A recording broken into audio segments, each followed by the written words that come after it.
क्या आपने कभी उत्तराखंड की प्रसिद्ध बाल मिठाई के बारे में सुना है? अगर नहीं तो आइए मैं आपको बताती हूँ। नमस्कार, मैं विनीता चतुर्वेदी और आप देख रहे हैं एनसी न्यूज़ भारत। बाल मिठाई उत्तराखंड की सबसे प्रसिद्ध पारंपरिक मिठाई में से एक है। इसका विशेष संबंध अल्मोड़ा से माना जाता है। बाहर से गहरे भूरे रंग की और ऊपर से छोटी छोटी सफ़ेद चीनी की गोलियों से सजी ये मिठाई स्वाद और पहचान दोनों में खास है। अब आइए जानते हैं बाल मिठाई का आखिर इतिहास क्या है। बाल मिठाई की लोकप्रियता अल्मोड़ा और कुमाऊं क्षेत्र से जुड़ी हुई है। पुराने समय में इसे स्थानीय स्तर पर बनाया जाता था और धीरे धीरे इसकी पहचान अल्मोड़ा की खास मिठाई के रूप में बन गई। कहा जाता है कि पारंपरिक रूप से इसे दूध को लंबे समय तक पकाकर खोया, मावा जैसे गाढ़ा मिक्सचर तैयार करके बनाया जाता था।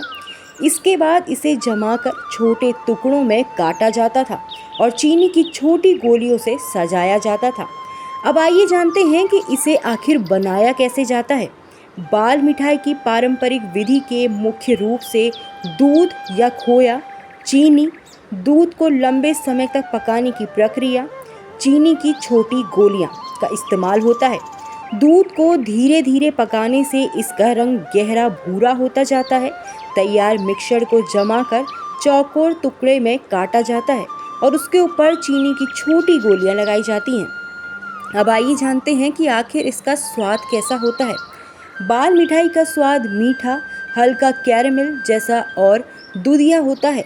इसकी बाहरी परत थोड़ी सख्त होती है जबकि अंदर का हिस्सा अपेक्षाकृत नर्म और मावा जैसा होता है।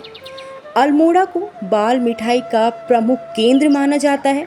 अल्मोड़ा की यात्रा करने वाले लोग अक्सर इसे अपने साथ घर ले जाते हैं।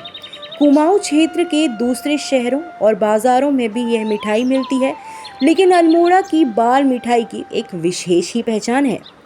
बाल मिठाई सिर्फ मिठाई ही नहीं बल्कि कुमाऊं की खाद्य संस्कृति और स्थानीय परंपरा का भी एक हिस्सा है।